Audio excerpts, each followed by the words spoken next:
Okay. Okay, fine. All right, so I wanted to write on the board for a couple of minutes before we start jumping into this. But what I wanted to go over with all of you today is fine mapping and how do we go about finding causal variance after we run genome-wide association scans. So hopefully by now, in case you didn't know, probably you've learned in the past couple of weeks, but now probably you're already familiar with what GWAS is and what does it test and what does it find and what it doesn't find. And essentially in the next 40 minutes or an hour or so, I'm going to try to convince you guys that, finding causal variance is statistically different from finding significant associations in GWAS. And essentially we're trying to we'll work out some of the problems that emerge in this context of finding causal variance, and we'll essentially try to work our way through some of those. And hopefully, if Elazar are still in the room, we can use his brain power too on these things. All right, so let's assume that we have 3 SNPs, okay? Right. So let's assume that we have 3 SNPs. Let's say SNP 1, 2, and 3, right? And then let's say we run a GWAS. Okay, so what do we do in a GWAS? In a GWAS, we essentially reject the null hypothesis of no association, right? So what we do, we come up with a statistical test, right? We run that statistical test. We assume that SNP is unassociated to the trait. We run the statistical test. We get a statistic, whatever the statistic is, and then we compute a p-value, right? So then we get under this. So we're trying to reject this null with the alternative that there's truly an association here, right? But the point that I'm trying to make right now is that we're not really saying anything about the alternative. Whenever we run a GWAS, we're just rejecting the null that there's no association, right? So then we compute a p-value. Let's say, we run these, whatever test we want to run. And then let's say we have, we get a p-value of like 10⁻⁷, 10⁻⁶, whatever, 10⁻, let's say 7, right? So now we're fairly confident that none of these 3, or that for each of these 3 tests, right? So we ran a test for SNP 1, let's say. We ran a test for SNP 2, and we ran a test of SNP 3, right? And this p-value gives you your confidence for rejecting the null, okay? So now we're fairly confident with this confidence levels that the null is not true, okay? So we're at this point that SNP 1 is associated, SNP 2 is associated, SNP 3 is associated, right? Okay? Now the question is, so this is what a GWAS does, right? And again, the point here is that the p-value doesn't tell you anything about the alternative. That pretty much p-value is just a statement about the null, okay? And in particular, these units and p-value 10⁻⁷, -6, or -7, they're usually units of the null, okay? And I'm going to get back to this. So now we have a fairly good understanding that, okay, we're pretty confident that the null has been rejected at each of these 3 SNPs. There's multiple testing that I'm not going to bother at this point. And now we want to find out which one is the causal variant, okay? So now how do we go about, so this is what a GWAS does, okay? How do we figure out when we run fine mapping, okay, which of these 3 SNPs is the causal variant there, right? And now you might want to try to understand some of the properties of these 3 SNPs, right? So if I tell you that, well, there's this SNP 1 and SNP 3 is correlated, at the level of 0.1. Let's say this SNP is correlated at the level of, let's say, 0.9, and then this 0.9. What do you do? Okay, which one is the causal variant, and how do you assign probabilistic evidence to that? Okay. Did I lose you? Yes? No? Okay, perfect. So when we do fine mapping, essentially now we are having multiple hypotheses that we want to test. Okay, so here we're rejecting the null when we run GWAS. When we try to find causal variance, now it's not a rejection of a null, but now we're trying to select up from multiple models. Okay, so now we're running a model selection problem. Okay, so now if you bear with me, now you can say, okay, one model could be that, let's say, none of the causal variances, none of these SNPs is causal. okay, and all the things that we're associating it, or the p-values are just happen by chance. So then let's be computer scientists, and let's say, okay, here's a causal status vector, and one of the models that could be a true model here could be that none of the variance is actually causal, right? So I have, let's say with 0, I say whether that SNP is causal or not, okay? So then this could be one of the potential true models that could give rise to this data, right? But now you can have, okay, the first variant is causal, and these two variants are actually not causal, okay? Or you can have,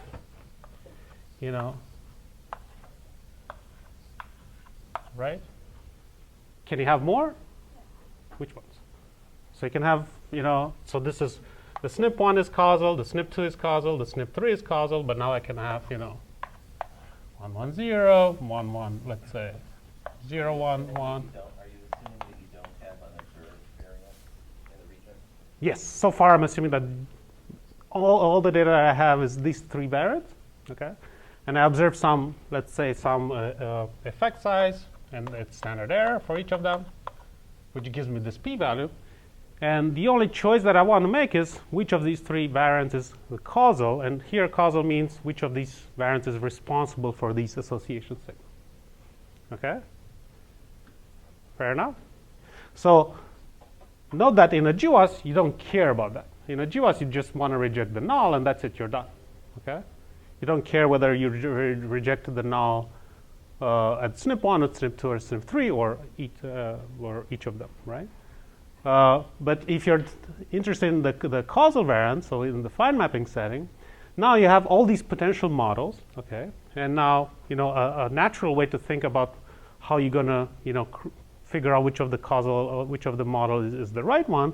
Let's say, now you come up with the standard trick where you say, let's say that this is the causal status. Let's call this C1, C2, right? They're all the way to 8 potential causal statuses here, right? Because there are eight possible ways where you can just put ones into 3 bins.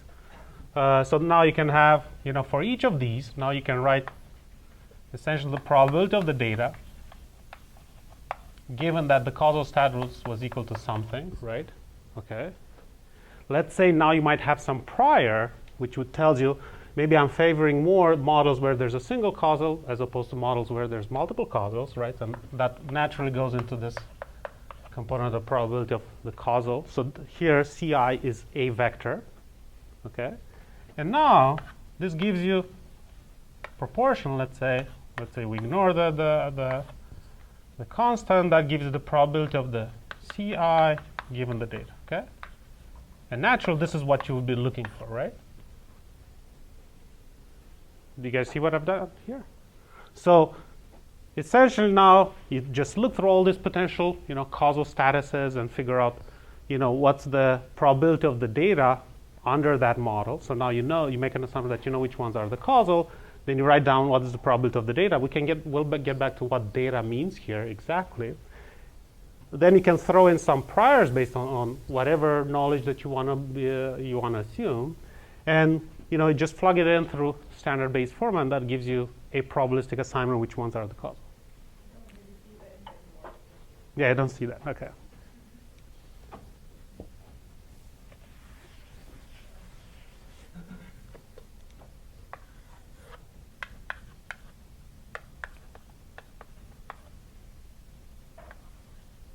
Actually, we want the other way, right? So we want the probability of the causal status given the data, which is naturally the probability of the data.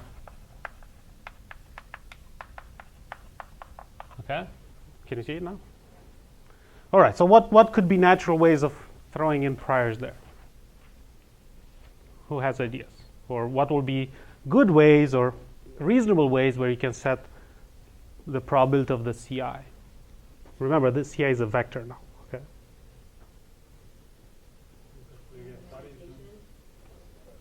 Go ahead. Look at previous studies, maybe check out which variants were used, Okay, so you can say, if I've seen this variant to be associated in other GWAS for some other trait, okay, then you might be able to say that this is more likely to be causal. So then you put more weight on this variant, okay, or you put more weight on all the causal configuration that include that variant. Okay. Another way that you're suggesting is that you can use what is being called functional annotations. Or you can say, essentially, if a variant falls in a coding regions, you're way more likely to believe that it's causal than other variants. Okay. Any other ways? So prior knowledge, functional annotations. Any other ways that people are thinking about? Or these are everything? So is there some systematic, because like you raise the idea of functional notation and all, I mean some systematic, I mean I'm sure there is some systematic way, rigorous way to Yes, there is. formulate that. Yes. I'm sure you guys. Yes, there is a rigorous way to formulate that. Yeah, Yes. so Yes. just, Yeah, we'll get to that. I'm just trying to figure out whether there are other ways that people can imagine how you can set those the probability of causality. Okay. Exactly. So also when you say functional, I mean you need to put that functional, all these ideas, this might affect, that might affect, into some rigorous Formulas. format. Yes, that's right. We'll get back to that in a bit. Okay. All right. So this is the prior, and this is what you guys can imagine about it. How about the probability of the data given the causal statuses? What's data here to you guys? Yes. Which ones? Yes, the associations that, so data in this case would be either p-values if you want to, or if you want to be more stringent. So note that p-values, you don't have the sign, whether it's increasing the risk or not, but the effect size actually has the sign, okay? So that's essentially data here, right? Not the genotype? Not the genotype anymore? You can have the genotype, and that's a great question, right? So it's like, do you want to get back? Do you actually need the genotypes here? And it's not just the genotypes, right? So this is, you need the genotypes and the phenotype here, right? And that gives you this better, right? So now you have essentially 3 or 4 levels of what you think data could be here. One is you go back to your GWAS, you get the individual measurements of the genotypes across all of the individuals together with the phenotype vector, and that's data to you, okay? And then you can just formalize all these things under whatever probabilistic model that you want, and that's probably the most accurate thing that you can do. But in practice, in real world, nobody gives you those genotypes, right? But these guys, you can easily get them, right? The effect sizes. If you have the genotypes, then you'll know the empirical correlations between them, but otherwise you need a reference LD. That's right. So that's another point. So data here means the genotype vectors, if you have them, or means the effect size plus some of the structure of the correlation between these SNPs, right? So then if I may just ask a tiny different question. Okay. Yeah, because I just want to be shallow.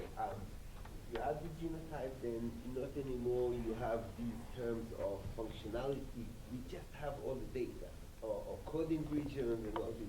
You just have all the data. You infer that from. Is that correct? Is that correct? Let me point it. No, that's not correct. So there is added information. If I just tell you the genotype vector and the phenotype at all the SNPs in the region, you're missing out the information whether that genotype falls within a coding region or not.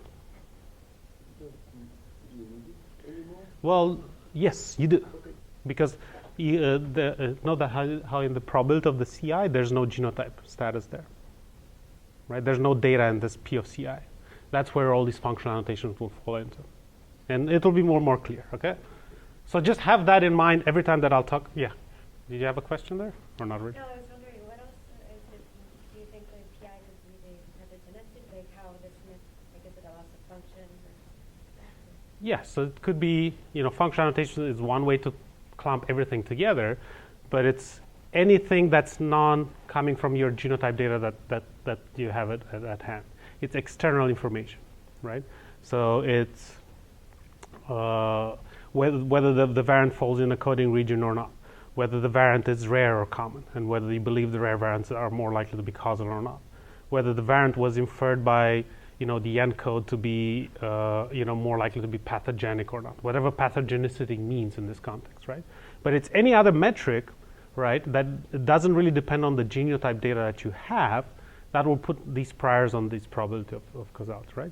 Know that there is a way of setting these probabilities of CIs that has nothing to do with function, right?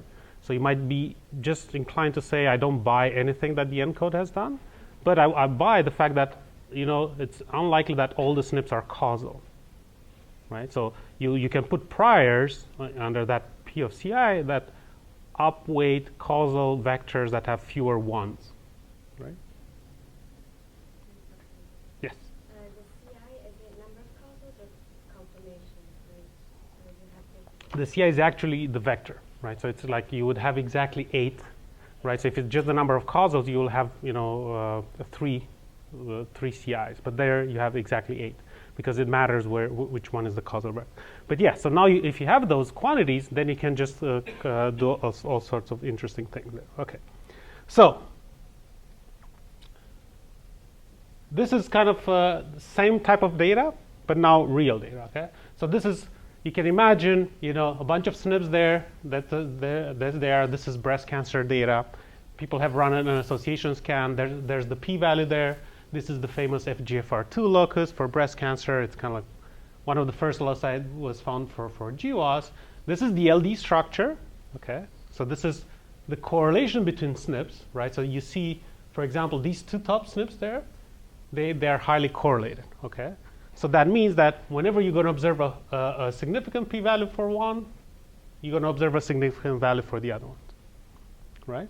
So that's where these correlations come into play, right? So you see this block structure that, essentially gives you the Manhattan plots, if you will, or why GWAS works, right?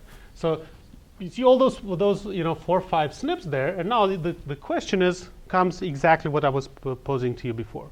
You can just take the top SNP there, and you can say, okay, that's my causal variant, and then all these other variants here are just, they have high or significant p-value because they are just correlated with that SNP.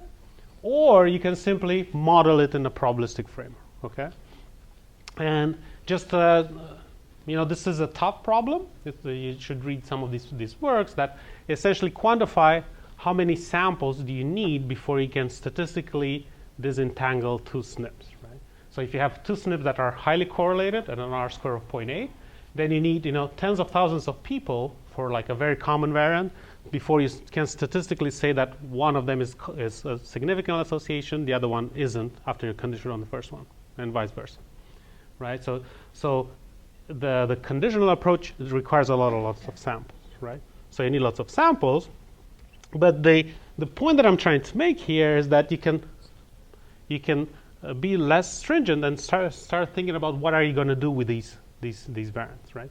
So the output of all those methodologies for doing fine mapping is a set of variants that you will take and you'll start doing some functional validation. No biologist will believe you that those variants are causal unless you go and do some work in the wet lab.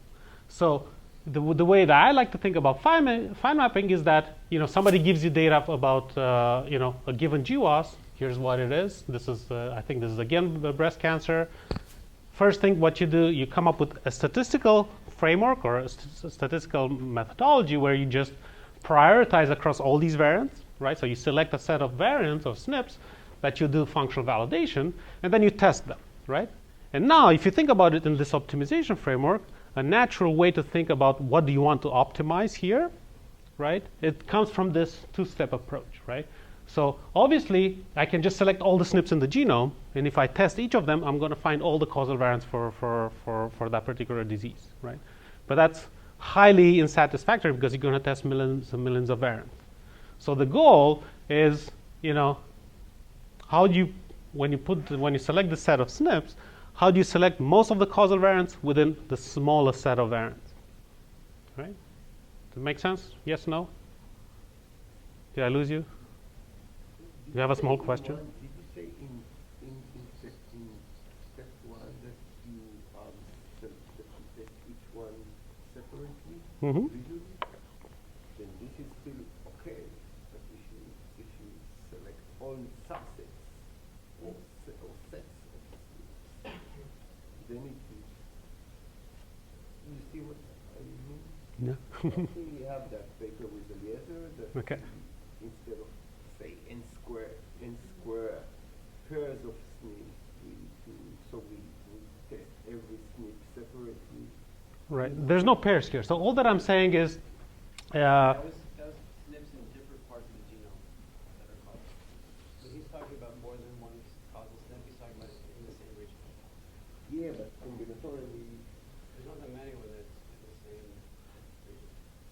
so I'm maybe confused what exactly you're asking, but No, don't let me.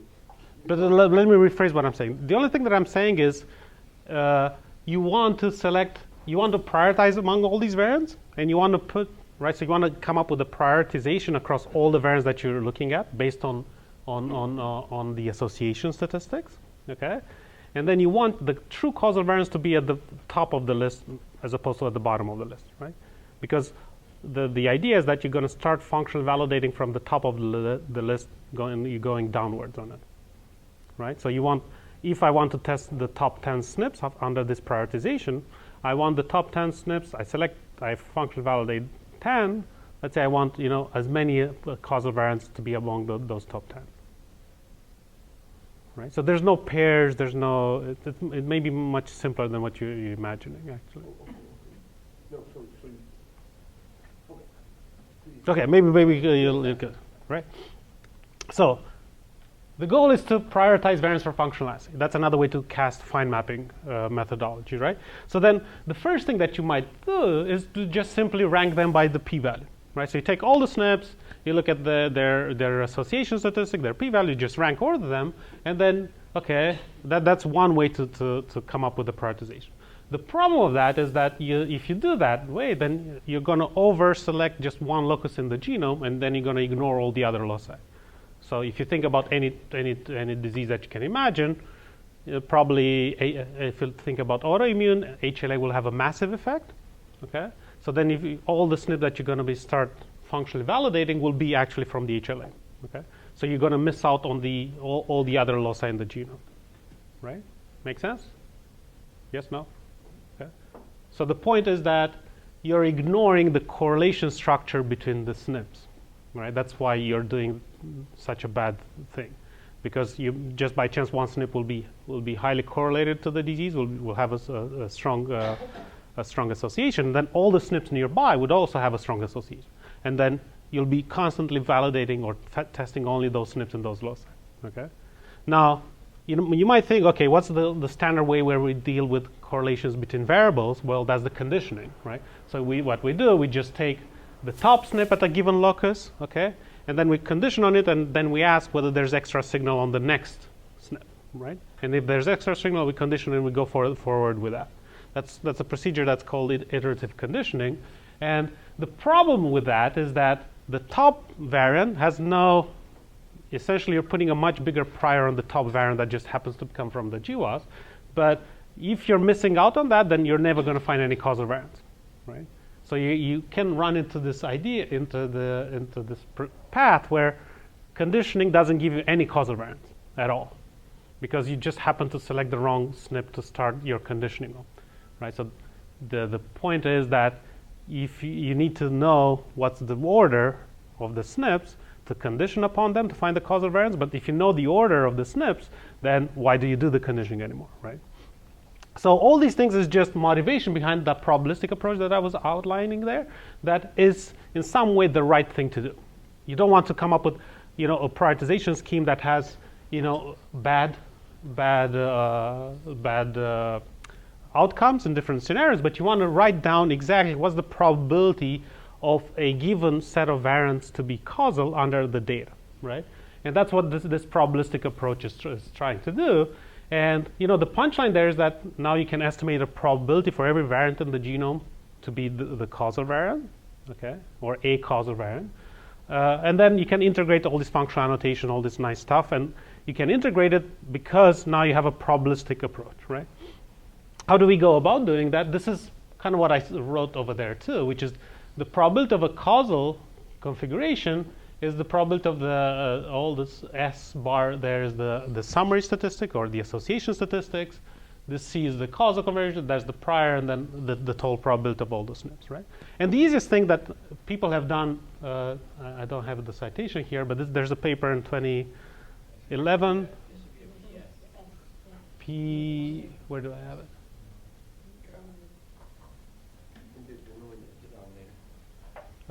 Yes, you're right. Yeah, because otherwise it will cancel itself. Yes. So. Do you want me to edit it on the video? I think it will be too hard for you today. But there's a paper from Mahler et al. And what they're doing there, they're making a very simplifying assumption, which is that there's a single causal variant at a given locus, and that makes a lot of the computation much simpler, right? So if you do that, then essentially you don't need the LD structure anymore, because all the math turns out to be very simple, and this is what these guys showed, is that if you assume a single causal variant, then once you write down that full probability, after you account for the errors that I have in my slide, then you'll see that all the LD goes away. So you don't need to know the LD if you want to compute this. This is just a simple, you take the effect sizes from the GWAS, you convert them through the PDF of the normal distribution, and a univariate normal distribution, and then you just weight them using that. And that gives you the posterior probability under a single causal assumption. That's what these guys did. And they did it in a Bayesian framework. You can actually do it in a frequentist approach. And the point why that works is because once you condition on the causal variant, then the statistics are nearby SNPs become independent of each other. So you can just add them up. And they make a claim that this is robust to misspecifications. I'll show you that it's not that robust, but it's robust to other misspecifications. Okay. But the nice part, once you have a probabilistic assignment for every SNP to be causal, now you can build what they're called confidence sets. So now you can just figure out how many SNPs do you want to functionally validate based on your confidence that you've done your fine mapping at a given locus, right? Yes.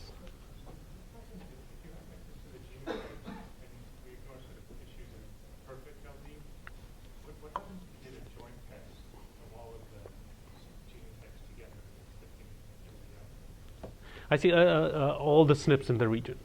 Yeah, you take all the SNPs in the region, put them in your regression, you have a large sample size. Is that okay, or what happens?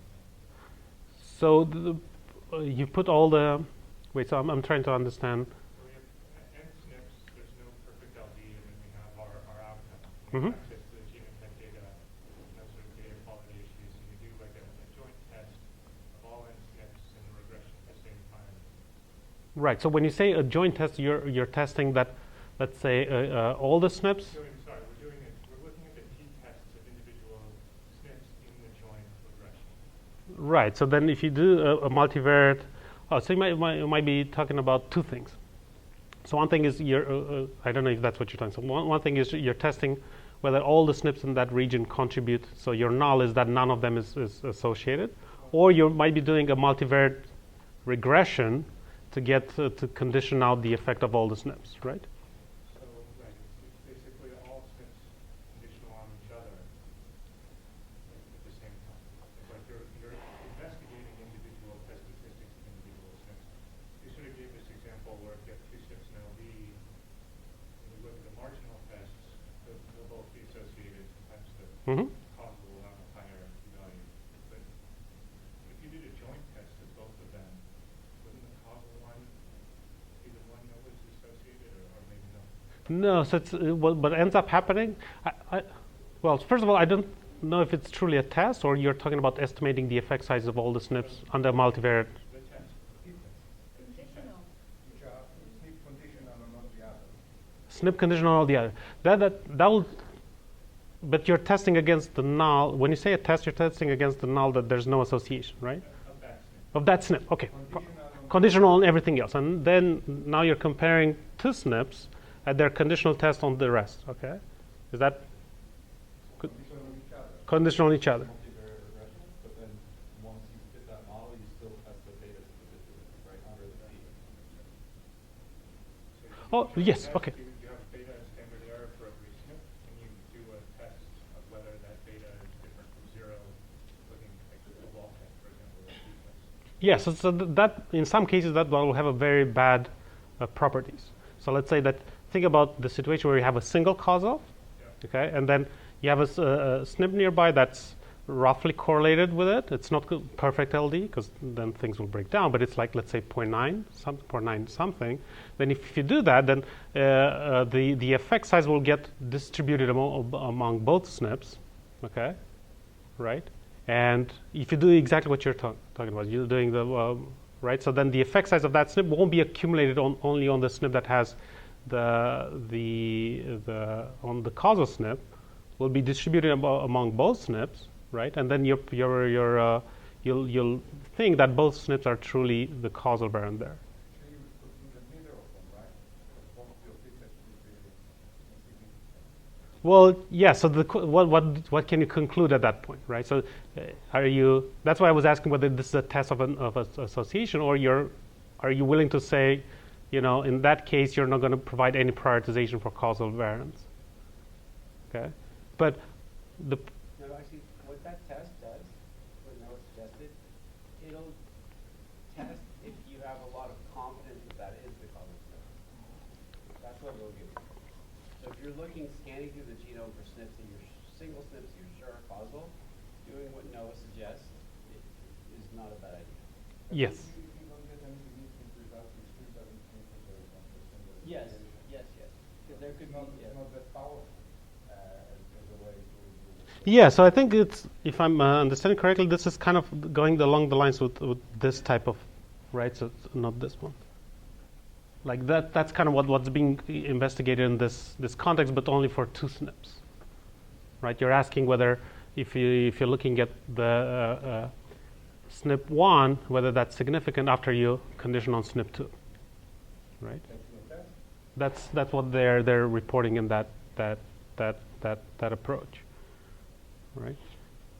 And I agree with her. I think it will give you confidence whether the effect of that SNP it's captured by that SNP. But if you have perfectly correlated or close correlated things, you won't be able to say things. Okay. So how do you go about doing this across allowing for multiple causal variants? You have this causal status vector that I was highlighting before, and now you can just write down the probability of, and now it's correct. The formula is correct. So you have the probability of all the associations given the causal vector, status, and so on and so forth, right? And kind of like the way why this actually works is that now you can write that probability of all the summary statistic or all the association statistic as a function of the causal status vector. You can invoke this multivariate normal approximation, which makes things computationally efficient in general, right? So now you can figure out the full probability density of the entire vector of association statistics. In this case, it will be standardized effect sizes or z-scores, which is known, and that has a function of this multivariate normal. There's a covariance structure there, which would be the LD or the pairwise correlations between all the SNPs in the region, and then there's this the mean of this multivariate normal, which is a function of the effect size of the causal vector, right? So this is the effect size of the causal SNPs. Then there's this is your indicator causal status, and this is the LD, right? So it's essentially saying that the normal or the mean of the normal the distribution there you can compute it. Okay, so now you can write down what's the distribution or what's the probability of the observed association statistics as a function of the causal status. Yes. So when you say allow for multiple causals, you mean just the one or locus, right? No, so there's no restriction here on what those CIs will look like, right? And that's kind of like the beauty of this math is that this causal status vector can have as many ones as you want here, right? And there's a linearity here. If you work out the math here, it's kind of saying that the effect size that you're going to observe at every SNP in the region it's going to be a weighted linear combination of the causal effect sizes, where the weights come from the LD. Right? That's what this fancy math is just saying. Right? It's kind of extending the same principle for 2 SNPs to multiple SNPs. Yes. Yeah. So that's a great point. So in this case, this lambda c is fixed. Okay. But obviously, you never know what's the effect size of the causal variant, right? But you can actually integrate it out. Okay. So you can assume a distribution for it, and then there's this nice work from Elazar's group that shows under some priors you can actually analytically integrate that out. Okay.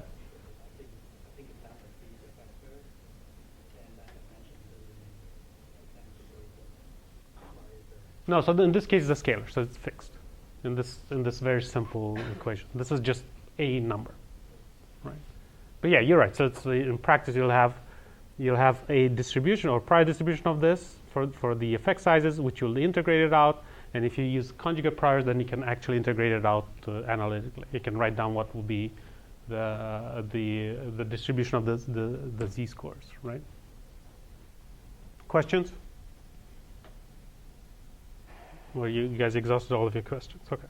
So now, obviously, Farad did a lot of simulations, and if it's truly the case that you have multiple causal variants, this approach behaves better than the previous approaches, right? And so this is like if you assume a single causal variant, this is the conditional approach, and this is just ranking things by their p-value. Okay, and you'll see what happens with the conditional approach. So you see that the conditional approach, if it just happened to, in this case, you kind of have 50% chances more or less, or 40 something, to select the true causal variant or not, because they're variants that are in tight LD. And if you just happen to select the wrong one, then you're never going to recover it. Okay, as you select more and more SNPs. Make sense? So this is getting back to your question. So here, on the x-axis is how many SNPs do you select, and on the y-axis how many of the causal variants you identify. Okay, so if you're lucky and there are 2 causal variants, then if you select the top 2 would actually be the causal variants, and then you'll be just shooting up over there, right? If that'll be the perfect method. Exactly. So right. The perfect method is the 1. The perfect method would just go from here to 1. Yes. Yeah. Yes, which is again kind of like the same principle of an RC curve, right? But so you'll see that the condition. So most methods, as you select more and more causal variants, then obviously have higher chances of selecting the true causal variant. So all of these methods would actually go to 1 eventually, right? The punchline is that the conditional method has this unwanted property that if you just happen to select the wrong SNP to condition upon, then you'll essentially lose big time, right?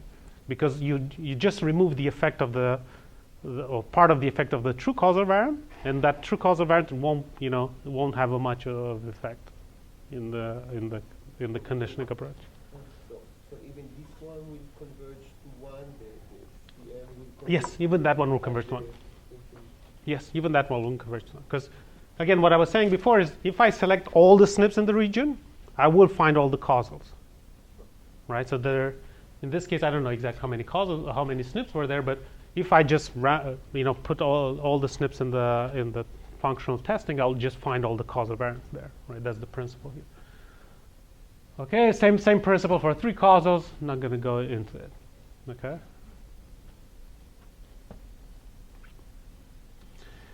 All right. So the second part of the talk, I'm going to dive into this idea of adding functional priors into those probability of causality, probability of CI. Okay, this is probably something that you were interested in. And this is, obviously the easiest way to dive into it is to look at through the Encode literature, and you can pull out those fancy statements from their papers where they say that 80% of the human genome is functionally active with biochemical function. There's a big debate there, and just for the fun of it, there's this big debate what functional means here, whether it's biochemically functional, whether it's conservationally functional, and you can read all these papers that are more or less opinion papers about how we should interpret function here.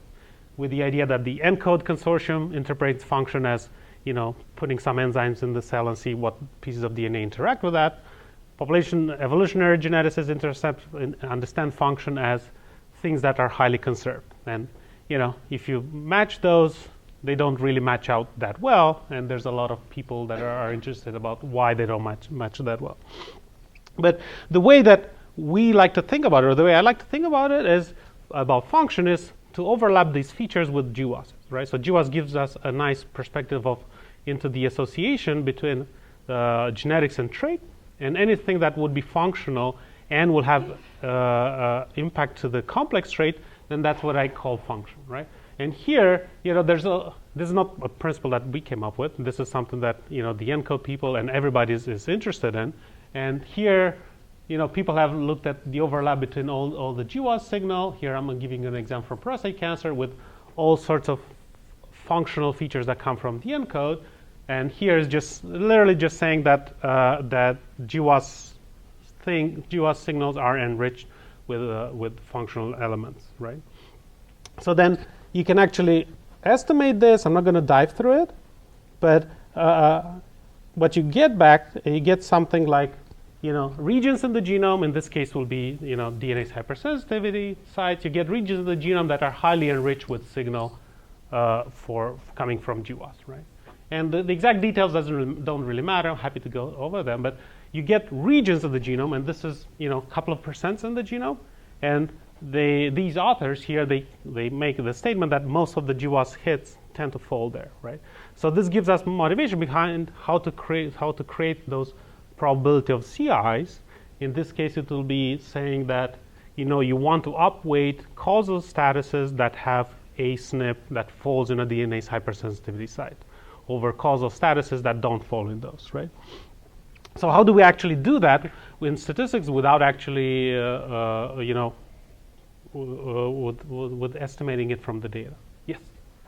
This might not be the thing that you skipped over, so maybe don't go into it, but the DNA types and DNA sites are cell type specific, and GWAS is specific, so how do you... Yes, yeah, that's right. So I don't want to go into this too much. This is just across all the GWASs. This figure here, it's across many, I think 12 or 13 large GWASs. You're right. So there's signal of DNA's hypersensitive that's specific to different GWASs that people have recovered throughout. Kind of an aggregated measure. Yeah. So this is a meta-analysis across many GWASs. Okay. But yeah, you're right. So in practice, you would have even more refined functional annotations that are more specific to different diseases, right? So you'll have a DNA's hypersensitivity that was found in some cell line that's relevant for a given disease over, aggregating everything together. Okay. So how do we put them together? Remember that we have on the top, you have the association statistics. In this case, I'm plotting the standardized effect sizes. Below them, you have the LD structure. So this is, what gives you the correlation between all those association statistics. And then here at the bottom, you have the functional annotations, right? And again, for simplicity, functional annotations in this context means a painting of the human genome. Okay, so for example, let's say that this would be in cell line in tissue A, or let's say, let's give them specifics. Let's say this would be in brain, and let's say this will be in blood, and let's say this is, the active enhancers in brain, and this is like active or repressed regions in blood, and so on and so forth, right? And then you have gazillions of these functional annotations, okay? So to the order of like tens of thousands, because every time you run a functional or biochemical assay, essentially you're coming up with these types of ways of partitioning the human genome. Okay, this will be where the ChIP-seq peaks lie, right? The power of GWAS is that for most traits, you have multiple loci that have signal coming from GWAS. So in this case, I'm just showing you two loci, but most of genome-wide association scans have identified, hundreds of loci for multiple traits. Okay, so now you can think about how do we put data together, because now if you have multiple loci, you can actually say something to the level of, if I see those high z-scores there or high effect size, they tend to preferentially colocalize with this green annotation. Okay, so I see it based on locus 1, I see it on locus 2, I might see it on locus 3, and so on and so forth, right? Even if you don't know which ones are the causal variants, okay, then you might infer that this functional annotation is actually the right functional annotation, and you might be able to infer what will be its relevance for that particular disease, okay? So ideally, you want to, both estimate the causal statuses, these are the causal vectors, as well as integrate them out when you infer this functional enrichment. Okay, so let me dive to the math of it. So this is something that a bunch of us developed. The idea is, you have your functional annotations here, and this is a hierarchical Bayesian model. Functional annotations here. You have the causal vector there, and the way you relate them, there's lots of ways to do it. We did it in the most simplistic way, which is essentially you have the probability of a given SNP to be causal depends on whether it falls in all these functional annotations. And the way it falls in it is pretty much through just this very, very simple, logistic type of function. So if the variant belongs in this functional annotation, it will impact it with this log odds ratio of gamma, and this is just the Bernoulli draw there. Make sense? Okay. So relevant here are these. So these are given to us. These functional annotations. What's really missing here is these gammas, right? If this gamma here is 0 for a given functional annotation, then that functional annotation doesn't matter for that particular disease.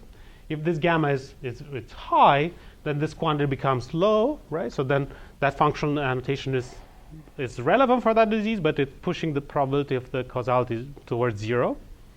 If this gamma is highly negative, then it's pushing that probability of causality towards 1. Okay? Make sense? And once we have this part, then we can just relate the second part here through this standard, multivariate normal that I was showing you before. This is a different way of writing it. Again, it's the same, LD, there's the causal variance, and this is just the observed association statistics. Fair enough? So this is just a hierarchical model where now you have multiple unknowns here. So you have the gammas, you don't know them, the causal statuses, you don't know them, and then you also don't know the effect sizes there. Right? So just to reiterate, the gammas are the effect size of each of these annotations on the probability to be causal. Lambda is the effect size of the SNP. So if the SNP is causal, what will be its effect size on the trait?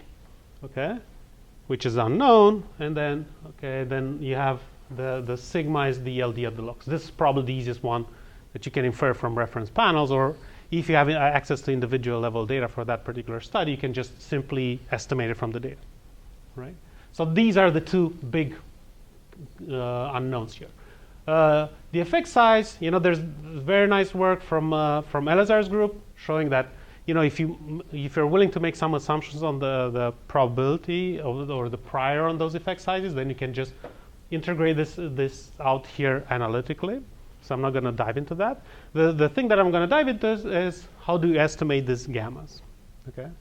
So how do we go about estimating gammas? Well, essentially, if you think carefully about this framework, this gives you a straight expectation maximization framework, right? So first, you treat the causal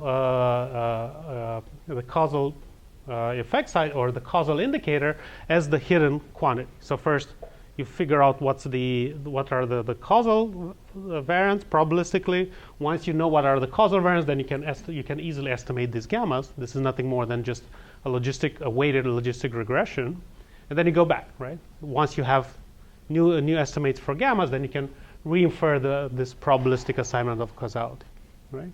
So that's kind of like the main idea of why this works, and we can show it with math as well. So here's the likelihood of the data is the likelihood of all the association statistics is the summation across all the causal vectors, because you don't know which the causal vector is, so you have to sum them up, right? Then if you sum them up and then you make an assumption that every locus is independent of each other, you can further simplify this, right?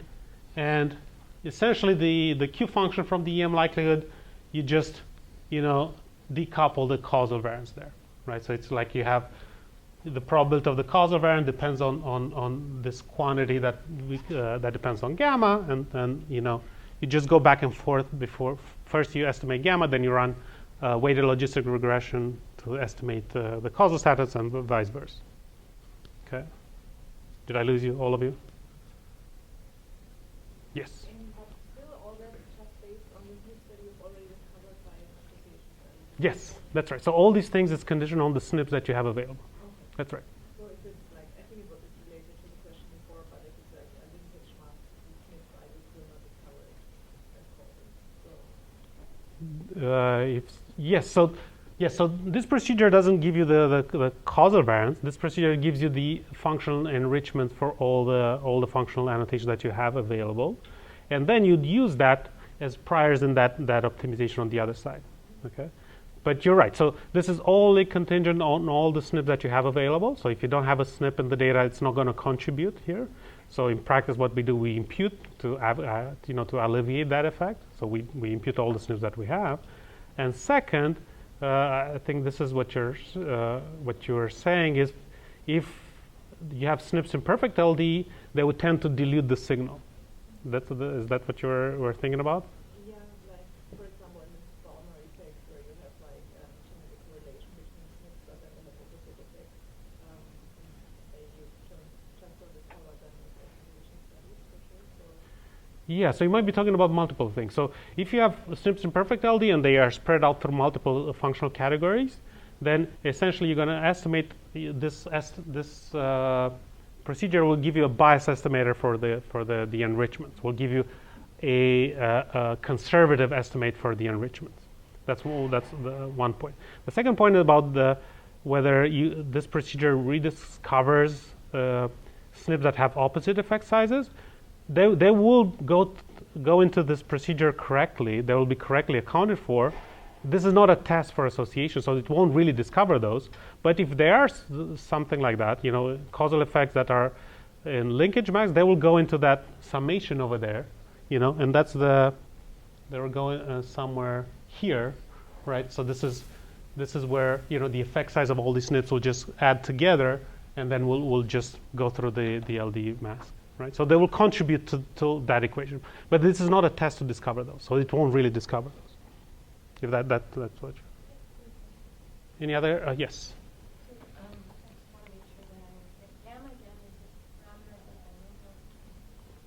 So gamma is just the parameter for a given functional annotation. So this gamma tells you. So for every functional annotation, we have one of these gamma. This is a vector here notation.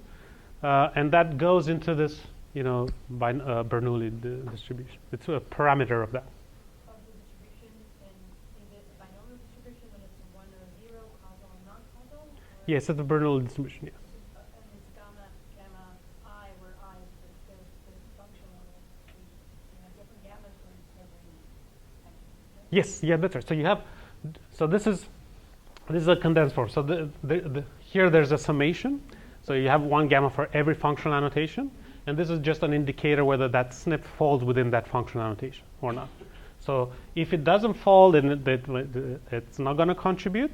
If it falls within that functional annotation, it's going to contribute gamma I, whatever the I is for that functional annotation, right? So that's why I was saying if you run this procedure and you get a gamma that's 0, then that functional annotation, is meaningless for that trait. It doesn't contribute whether that SNP is present or not. If that gamma is highly positive, so it's large, then this quantity will get close to 0. If that gamma is strongly negative, then this quantity will get close to 1, right? So it will push this goes out. Yes. What are the indices of the C here? So it's a vector, so the I and the J, so there are I vectors of Right. So there's a bunch of notation problems here. I is a SNP. Okay. J is a locus. Okay. So I is one SNP. So the probability this causal configuration is a product across the probability of every SNP in that causal configuration to be causal or not. Okay, so it's that probability there, and that probability there is just a simple Bernoulli that's parameterized by its functional annotations. Okay, make sense? Okay, yeah. Do you have the M combination of, for each SNP, so you have the locus of M configurations, then in the EM approach? You have for every locus you have 2 to the n possible configurations. Okay, where n is the number of SNPs at that call. I haven't told you how do we deal with that yet, but yes, there are 2 to the n configurations, possible configurations, and you have to look at all of them. If you want to be thorough about it, there's ways to speeding this up. Turns out that most of these causal configurations don't contribute much to all this optimization, right? So you can safely ignore all the causal configurations that have more than 5-6 causal variants, because those contributions to this probability will be negligible, will be epsilon. All right, so we do this. There's, as I was saying, you infer LD from 1,000 genomes. In terms of the effects of the causal variants, you can just fix them, or you can actually optimize them, but that introduces some other biases, or you can just integrate them out. And what I was describing you before is how to get the gammas, and this is like the EM that operates there. And again, you can work it out with math, or you can think about it as you're just constantly going back and forth. First, you estimate the posterior probability for every SNP, then you run a weighted logistic regression to figure out what are the gammas, and then you go back and forth. And that will, we have proof that that's truly an EM, and that will converge to a solution. It works out fairly well in practice. These are simulations. This is simulations of the enrichment for a given functional category, and this is what we infer. It's kind of unbiased. Yes? So when you show that it's actually an EM, so you say you basically, your expectation, the E step doesn't have an analytic expression, right? You need to test so many combinations, so you more or less like sample from that function. No, so you can write it down, right? So it has an analytical derivation. You can write it down exactly what it is. The question is that analytical procedure has 2 to the n terms, right? And how do you actually do it in practice? Well, if you want to be stringent about it, if you're thorough about it, you need to restrict n to a small number, okay? Or you do some fancy approximation things where you can say that causal variance, if n is larger than something, all those causal configurations will contribute 0. So you just zero out a bunch of terms there. Okay. Or you can do sampling. You can do importance sampling, or you can do lots of other tricks like this. So this is probably some more general question, like Yes, yes. Yeah, the EM supposedly has no solve. EM solution to a problem probably implies the problem is not efficient. There is no efficient solution. Sure. But again, could you say some fancy approximation? So you don't imply. This is another approach to your EM. So you have EM is one approach, short to proceed, and your approximation, or the way you limit your search space is. All this is not implied or implemented in the EM algorithm.